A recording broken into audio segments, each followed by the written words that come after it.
Unsolved Mysteries Rewind is a commercial-free podcast that focuses on cases featured on the television show Unsolved Mysteries with Robert Stack. Each episode features a single case and, if possible, updates and an expansion on the original story. Listener discretion is advised for listeners who are sensitive to true crime details. Tonight on Unsolved Mysteries Rewind, two friends get together to discuss episodes of their favorite television show, Unsolved Mysteries. Will they find answers? Will anyone care? You may be able to solve a mystery.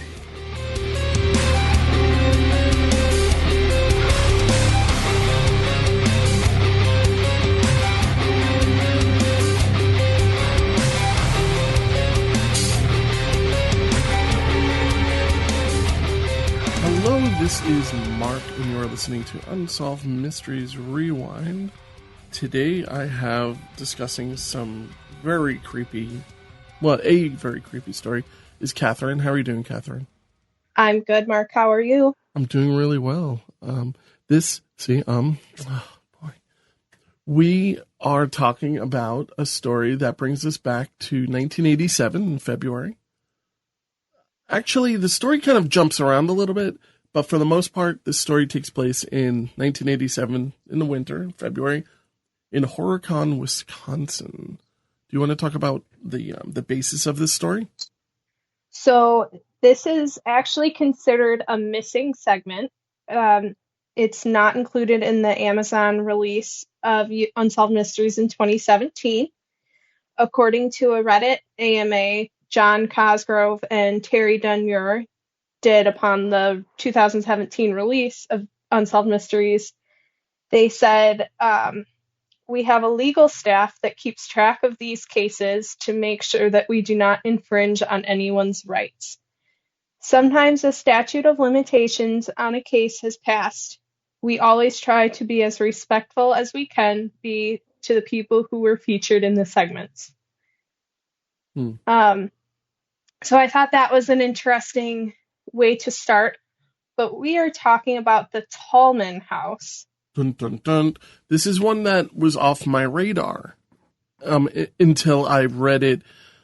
I don't know where I came across it. Maybe it was on a list of missing segments that I came across it. But it's certainly an interesting story about a haunted artifact. What are your thoughts on haunted artifacts? Do you think that inanimate objects can possess some level of energy enough to affect people? I wouldn't put it past you, Mark, but I've never seen anything with my own two eyes. I've experienced things little things here and there, but nothing like what we're about to discuss. We're talking about basically the story of purchasing an item, bringing it home, entering, letting it exist in your house. So I guess the story starts with the Tallman family. They moved into the house originally on April 13th, 1986. It was a brand new development. You track down the exact street, which is really great, and the little grouping of houses. There's 10 houses that were all built at the same time. And I think it was a part of a kind of restructuring the area type of program. Maybe like a low-income family type of thing? Yeah, and I'm not sure what you would call it, but from what I was reading about it, the families would actually help build the homes, and then upon completion, they got to live there. So it was like not assisted living, but assisted housing project. Which I think is great. Like community built, and you build this house and you live in it. But Alan and Deborah Tallman, they decided at some point that they needed bunk beds because they have 3 children. When they moved into the house, I believe Deborah was still pregnant. But they had one young boy, a toddler, and this newborn baby, and they bought bunk beds from a secondhand shop for $100, brought it home, assembled it in the basement, and I guess left it there for a period of time. You pointed out that it's kind of a lot of money to spend on a secondhand. Yeah.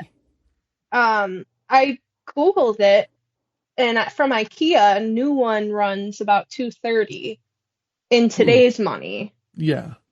So I don't know the quality of the bunk bed, but no, even $100 in today's money for a used bunk bed seems like a lot. Well, I found this little reference to a Sears bunk bed recall. And I don't know if this is for sure the same bed. It looks really similar. But they're called the Brawny bunk beds, and they were recalled in the mid-'80s because they were causing a tremendous amount. I don't know about tremendous. More than just a few deaths. And the price for the Brawny beds were $200 and $100 for the mattresses. So you're looking at $400, and if they're getting the whole thing for $100, might not be so bad. Yeah. Some things just don't go down in price, I guess. The quality maybe goes down so you can retain that same price. Investing in bunk beds. I don't know. They don't seem to go up in price, though. I don't know if it's but I'm wondering if it's possible they bought these bunk beds. And, I have this little theory later I'll bring up about that, about whether they are the actual Brawny bunk beds. So anyway, this brings us to May of 1987. The parents moved the beds upstairs, and it marked the beginning of 9 months of horror, according to Unsolved Mysteries. From the very night that the beds were slept in, the house appeared to be haunted, and the children were terrorized, and pretty much the whole family went through a lot of being terrorized, right? Right. Yeah. A few weeks later, Alan, the dad, was painting the walls in his basement when he went up for lunch. He placed a paintbrush on the table, and when he returned, the brush was in the bucket with the bristles sticking up. This was silly to me. What do you think about this little moment? It could have fallen. Yeah, it could have fallen. A kid could have gone down there. I mean, he was gone for over a half hour. Yeah. I don't know. I mean, this is not a story worth telling, I think. Like, if that's all you got, your stories might not be too connected to reality. Now, that out of all the stories, that one's the only one that's really kind of dismissed so easily, I think. I mean, everybody's... I agree. So, we have... They also started seeing apparitions. We don't know the names of the children. You found a name... I guess we can mention the names because we're not releasing too much information. You found the name Chris, and I found the name Kenny, and the older daughter was Marianne. But it is weird that the names are being changed. But we were told that the names would not line up with the actual story being told. I couldn't find anything about the daughters' names, but I only came up with Chris because I was reading an article and somebody named Chris said, "I'm the son." He called himself out. Yeah. So I really don't want to hear well, you shouldn't be mentioning the names. He outed himself, really. Right. But they testified to seeing a strange hag-like figure in the bedroom.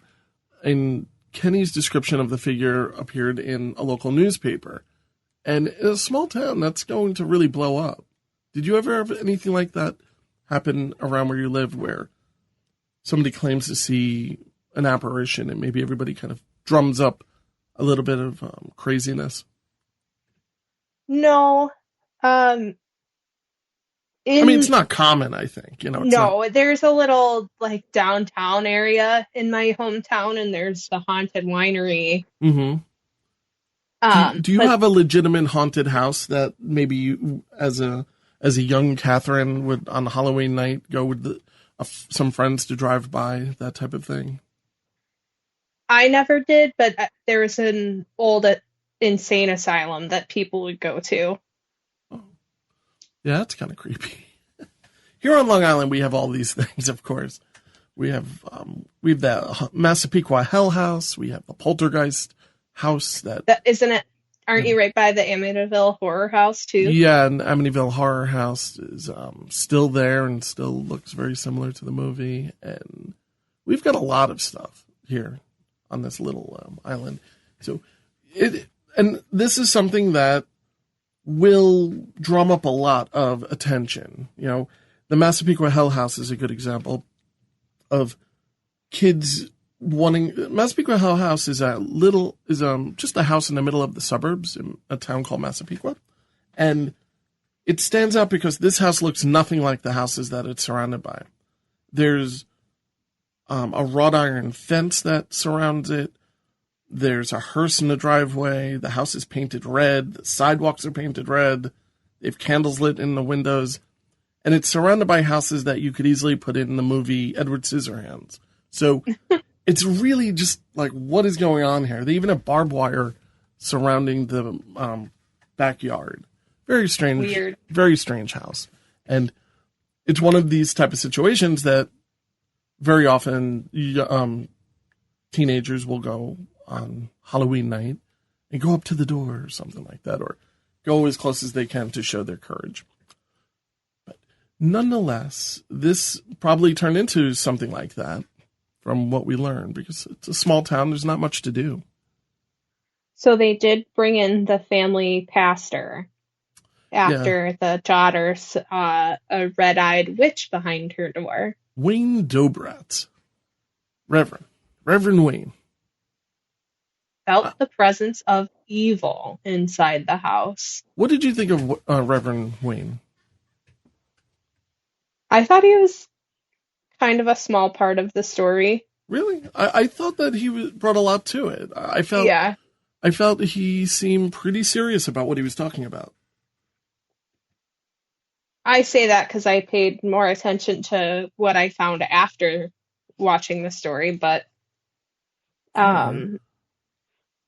well, the Tallmans, we'll get into that. Yeah, well, you dug up quite a bit of stuff, so I say, what we should do is just blast through the basic story that anybody can learn. This can actually be found, if people are looking for this segment, it can be found on YouTube. Well, I guess we could share a link, but it's not our link. And it is not officially available by Unsolved Mysteries.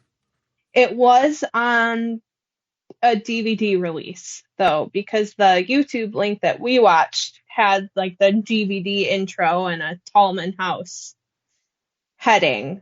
Yeah, like an added heading. Right. So it was pulled from rotation sometime between the DVD releases and the Amazon release. I think it's worth noting, too, and I'm not sure. This is the first time I think it's come up in when I've been reviewing them, where they do the reenactment actually in the original property. Now, they're actually reenacting this in the house that this all took place. They did, what was the hotel? And it's a hotel now, but it was a house in New Mexico, I think. And the woman that lived there really liked red roses. Oh, yes. We covered that one. They were Jewish. That's all I remember. I don't remember. I know what you mean, though. Was that also in the actual? I think they filmed in the actual hotel. Oh, okay. But Unsolved Mystery starts off the entire thing saying all the scenes that were recreated were filmed in this house, the very place where the Tallmans had their uncanny meeting with a world of spirits. And you wrote World of Spirits. Yeah, it's kind of like, who wrote this? An intern? So we've moved the bed upstairs and weird things start happening. We're seeing the figures. A lot of just weird things. The night that the family moved the bed upstairs, their son, Danny, was in the room next to it. His parents said goodnight, and they'd given him a clock radio that I guess it was their old clock radio. And at that time, I think it was a big deal to have something like this, clock radios. I don't think they were super cheap. And maybe it was like, you're in your own room, son, you need your own clock radio. But apparently it took on a life of its own. It turned itself on, and it began changing the channels. He even stated that he saw the dial move on its own, which, I don't know. I was looking on Google Maps, and there seems to be a lot of stations around in the area. And is it possible that was interference from some type of CB band or radio band that was so common in the 80s.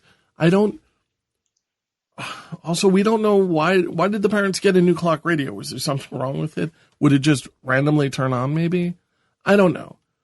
But I do know that it's definitely strange that it was, if we're just going to believe what Danny is saying, of course, it's a very strange thing. We never go back to it either. This happened apparently once, from what we can tell. You pointed out you wanted to know where they actually got the beds, aside from it just being a second-hand type of situation. Right. But we never get a store. Maybe it was a garage sale. I don't know. Just not sure. Yeah, like, I don't know if we could do it, but could they have dug up any sort of backstory on the bed? Did it belong to a kid who died, or what? That would have made the story a little more interesting, I think. Yeah, we don't learn much about the bed. Maybe that's why it still is a little bit interesting. It becomes an entity with no backstory. Just kind of like most really good horror movies or scary tales. It just kind of appears. We don't know where it came from. When the youngest daughter was sleeping in the bunk bed, she claimed to have seen a red-eyed witch behind her door, and she claimed to see fire in her room. Danny claimed to see the same thing a month later. Now, Danny was not told that his sister had seen this, supposedly, but I would imagine that his sister would say it to her older brother, right? I mean, you don't just disclose this and not talk about it with anyone. But, the Tallmans just continued to be tormented. I mean, this is the common story when it comes to a house that is possessed. And doors would bang, they would open and shut, and they would hear strange voices out of nowhere and ghostly apparitions. It sounds to me that the Tallmans are pretty straight shooters. From, I gather from this entire story, they're not the type to want any type of fame. So it's believable because of that. If we backtrack, when I was researching, it was made abundantly clear that the Tallmans did not want any media attention. Even today. Yeah. They tried hard to avoid it. They only agreed to talk to Unsolved Mysteries on the conditions that their faces were concealed, actors played them in the reenactments, and their children's names were changed. Yeah. And they've also been offered a lot of money over the years for the rights to the story, which they've always turned down. Yeah, that's really interesting, I think. I have to say, why wouldn't they just kind of take the money? But maybe they really want to disassociate themselves from the story. The one thing, I've spoken to a lot of people who performed exorcisms and been a part of exorcisms, and I'm dealing with spirits, and they say the one thing you don't want to do is annoy the spirit. You don't want to get it to turn on you in a way. So Alan is really frustrated at this point. He's seeing the terror in his wife's eyes. 3 kids, or maybe one kid is really not so aware of what's going on because he's so little, but the other 2 are really scared. So what does he do? He turns to the spirit and verbally tells them to get out. And if they want to fight someone, they're going to fight him. So they're like, okay. It gets a little crazy. And this has been going on for months at this point. When he finally did that, it was December. And it was, from springtime to winter, and all this is going on. I believe he did that right before Christmas as well. By the time we get to January 7th, I guess things start drumming up right after the new year. Things really start getting a lot wilder for whatever reason. Alan returned home from work. He parked in the driveway. He worked late at night, so he's coming home at about 2 a.m. He started walking towards the front door, and he heard a strange howling sound, so he went to go check on it, and he heard a voice say very clearly and loudly, "Come here." He ran back to the garage. He was sure that somebody was kind of trying to just mess with him. But then he saw a glowing inside the garage, an orange red. There were flames coming out of the overhead door, and there were 2 eyes in the window. Alan started sleeping in his daughter's room immediately for protection that night. But do you want to talk? I'm kind of skipping over one little important factor. He runs into the house to get away from this, and then he realizes my garage is on fire. He runs back out. I don't know if he was holding like a fire extinguisher or anything. But, right, and there was like nothing had happened. There was no damage. Right, it's just gone, like it didn't happen. So at this point, he's probably thinking he's kind of going insane, right? Yeah. Like, I just imagine this whole thing happening, seriously? But like I said, he started sleeping in his daughter's room to provide protection. One night, a fog appeared around him, and a voice came out of nowhere that said, "You're dead." And I don't know how I would react to that. What about you? You had a tough night last night, right? After reading all of this? Yeah. I'm not picking on you. I'm just saying some of this stuff can resonate with you, and it can really kind of creep you out. Yeah, I didn't sleep well, and my brother, after he saw The Exorcist in theaters, he woke up and looked at the clock, and it was 3:12, or what, I forget what the exact time, but isn't there like a significant time in the movie? I wish I knew. Like, I know what you're talking about, and I should know this, but I don't. I'm gonna look it up right now. All right. But so he woke up and he saw the time, and it really freaked him out. Was he able to go back to bed? I think he went back to bed, but supposedly, I'm trying to. I know. I'll pull this out.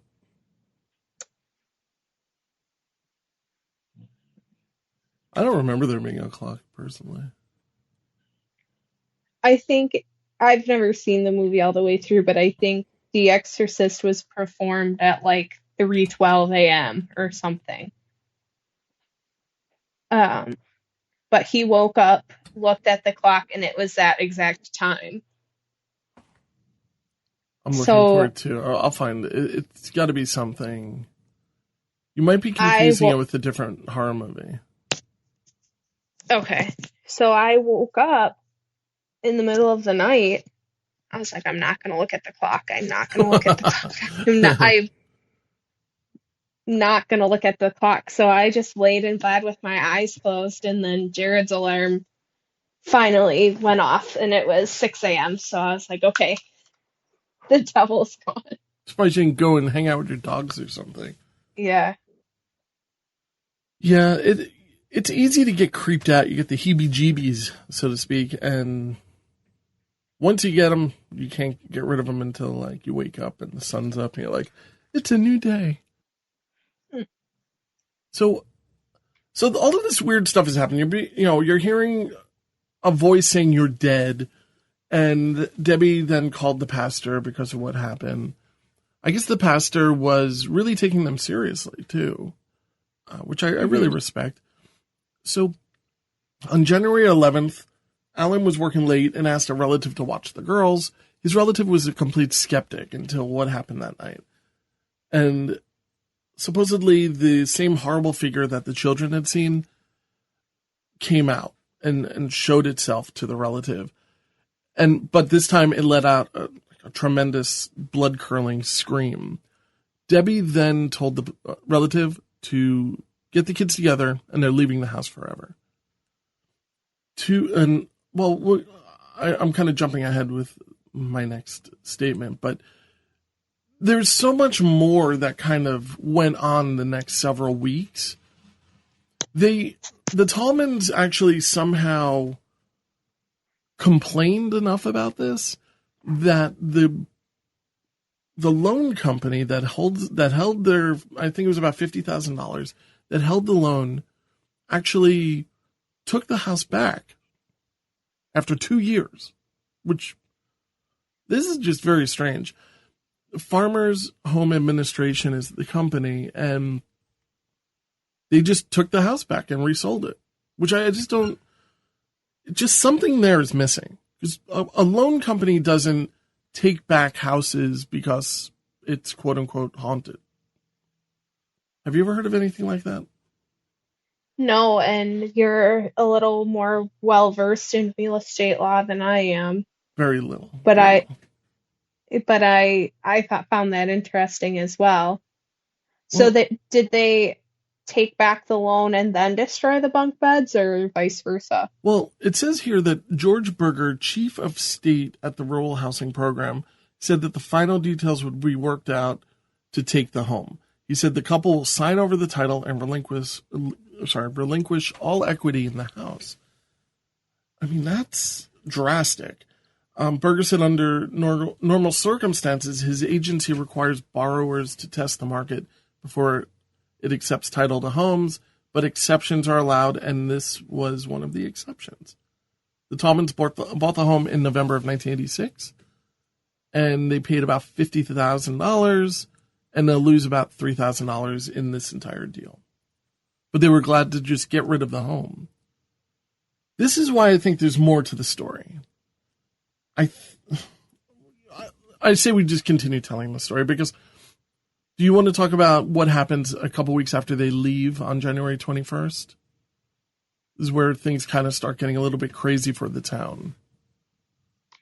Yeah. So the chief of police, Douglas Glaman, learns of the rumors of the ghost. It's a small town. Many people were discussing it, and he tracked down Alan Tallman at work and told him about all the unnerving things that the family had seen and heard. And the police chief kind of believed him. Like the police chief is, Yeah. because he's hearing about it. From what I understand, the police chief heard a little bit of a rumor. Then later in the day, he heard from 5 other people. It's a small town, so it was really spreading really quickly. He actually asked them, he's like, come down tomorrow morning. And yeah, and go on. Tallman and his wife came to the police station.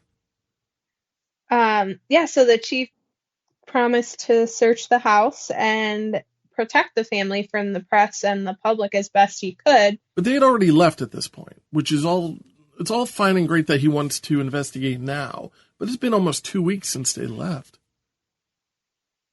And I don't know where they went point, either. No, I don't either. Well, they didn't you say they went to buy a house in Beaver Dam? I don't think they just immediately went to go buy a house. Okay. Maybe they're staying in a small motel, the Bates Motel, maybe. I don't know. It's the makings of a fine horror movie here.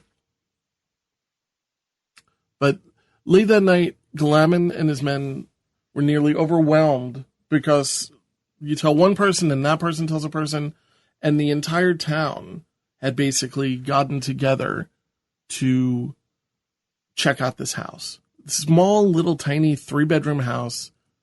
And as it swept through the crowd throughout Friday night, hundreds of cars went down to, I guess it's pretty common. There's a book about this. I mean, I think we can mention the name of the street, Larrabee Street. And it's kind of a dead end, right? I mean, did it look like a dead end to you? Yeah. What's strange about this is you have Google Street View, right? Where you can go look up your house and you're like, oh my God, this is so creepy. For whatever reason, Google Street View does not go down this part of Larrabee Street. It goes down about 70% of it, but then 30% of it is not. It's like scrubbed from the internet. It is. I couldn't find any references on, was it MSLI? No, that's Long Island. The tracking system for selling houses. And I couldn't find very much at all. I found neighbors' houses for sale or listings. I couldn't even find the exact address that is being used here. So all I have is a satellite image, and a number of these houses look identical. One thing that you tracked down, which it narrows it down to 3 houses, and I have to thank you so much for it, is we know that the number's odd. So that's something, right? I mean, we know it's 1 of 3 out of 10. Actually, 3 out of 5. So the odds are in our favor to just randomly choose one. Because the roofs all look identical. And even the placement of the driveway. Even if they looked different, I wouldn't be able to pick a house just from the top view. I mean, who knows what they added over the years either. You know, the top view of my house is not going to look the same as it did 12 years ago. Exactly. Mine is the one that has the big Unsolved Mysteries Rewind logo on the roof. How awesome would that be? For us. That would be very cool. For helicopter We should run a blimp. Oh, you know. And advertise. I like the way you think. That's a great idea. I was just at an aviation museum and I was talking about blimps because they have on Long Island is the place where all the blimps were really made. And it's all right, Mark, talk more about Long Island. So I'm like, this is such a good way to advertise things. And then, you just pulled it out of your hat. Good. A blimp it is. My tinfoil hat that I haven't received in the mail yet. Oh, you can blame a previous co-host for that. But you'll get it. You know what? If you want one, you got one. I have them made. They're ready to ship. Very few people asked me for them, and I was so disappointed that, you know what? Maybe we should run that again. I think, you know what? What is the story behind the tinfoil hat? Well, do you know about the whole concept of a tinfoil hat? I don't. All right. So with conspiracy theorists, very often, they are called tinfoil hat wearers because they think that if you wear a tinfoil hat, it blocks out the alien radiation or them thinking your thoughts, that type of thing. Gotcha. So that makes sense. When we start talking about these kind of off the beaten path theories, like that I might bring up in a little bit, I don't know, you get called a conspiracy theorist. I think it used to be you were a tinfoil hat wearer, and it was quickly turned into a conspiracy theorist. That's it. Gotcha. And that makes sense. But you know what? I think we're going to restart this for the next month or next several episodes. So if you are interested in receiving a free Unsolved Mysteries tinfoil hat kit, send me an email, mark@stillunsolved.com, and I will get your address and I will mail it to you at no charge. But only until, I'm going to say, my son's birthday, June 4th. We have to put a limit on this. I'll go broke, people. 50 cents at a time. So, but I'll definitely get you one out, and all of this, all of the people who are kind of helping with the show in the background.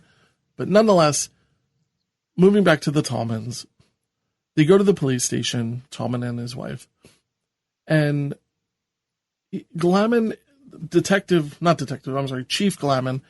is convinced that the Tallman are very serious about what they're claiming, and the chief promises to search the house and protect them, as you said before. I'm repeating myself.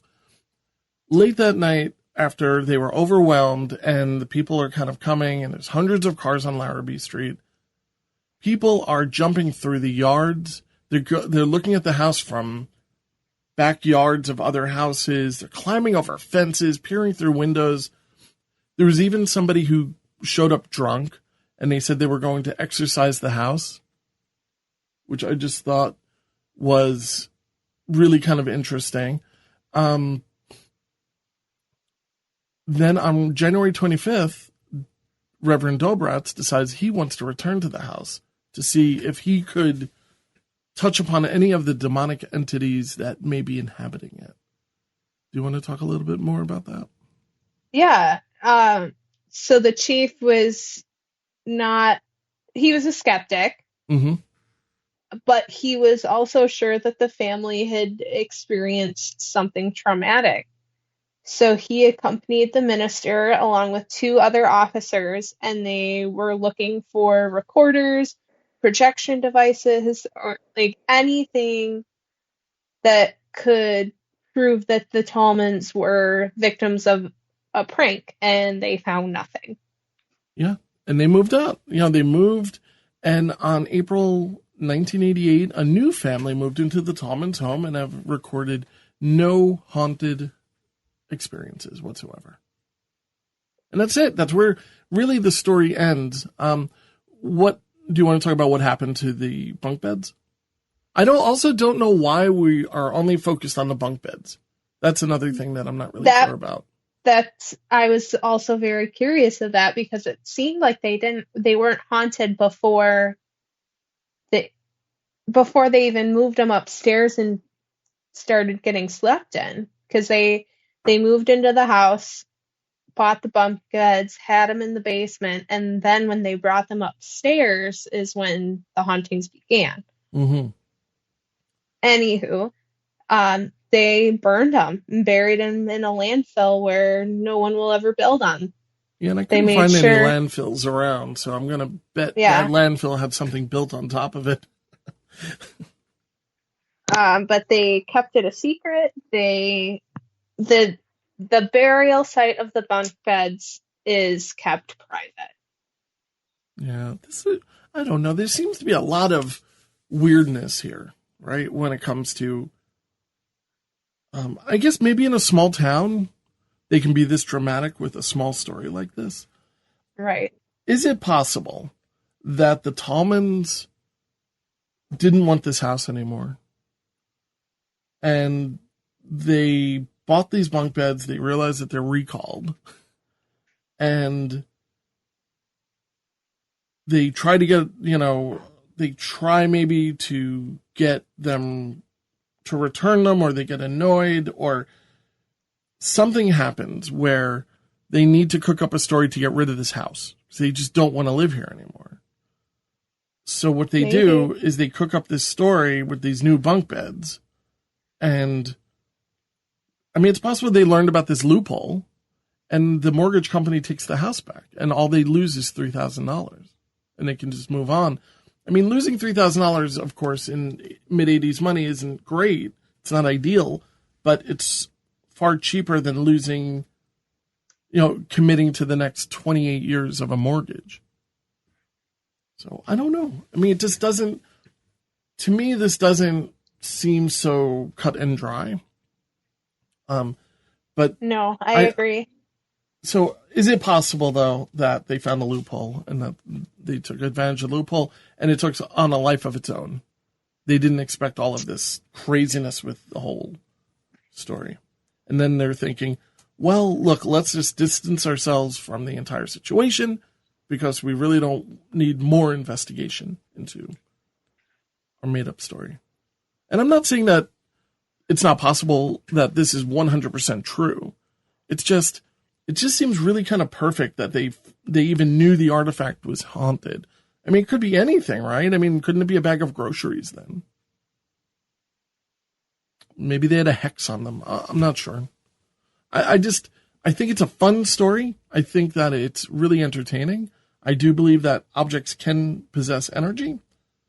I just don't know if I fully believe that this particular story is precisely that. Yeah. So like we said in the beginning, the segment was pulled from the Amazon re-release of the story. Mm-hmm. And on one of the articles I read, there was a comment. And the comment says, "I currently work with Mr. Tallman. We were all told when hired to never bring up anything regarding the incident at that house." Does he own the business? Do you know was Tallman the boss? He could be. I'm not entirely sure what field he was in, what field of work he was in. We know he did late night hours, and yeah. But yeah, it's kind of odd because why else would they care? Like if it's just an employee, like a regular employee, don't bring it up. It's kind of like, I don't care. What is he gonna do? Can't fire me. It's not the boss. So yeah, I'm not sure. We don't even know if Tallman is the name, really, right? Right. We did find some other possible names, but we'll keep those private, I think. For the moment. For the moment.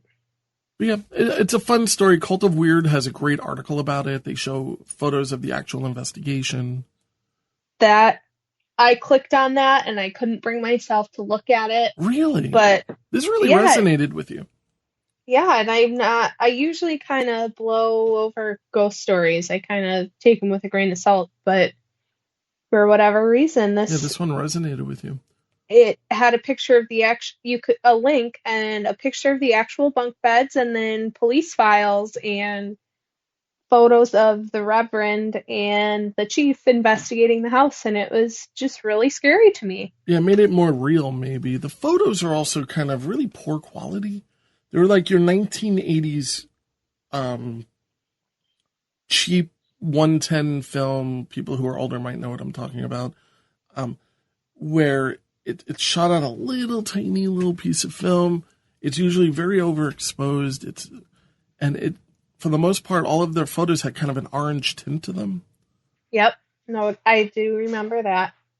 And they show the bunk beds themselves from two different angles. And I compared that to the Sears for sale bunk beds from 1985 from the catalog. And it looks, I think it could be said that is the recalled bunk beds. Who knows? I'm not really sure. Is it possible that all of these bunk beds are haunted? I mean, think about this. Does it go even wider than this? Maybe some of these are, I mean, if this is the same bunk bed design coming out of factories, being made from wood, it's possible the tree that grew this is haunted. And every bunk bed that has a bit of this tree in it is trying to kill people or do something like this.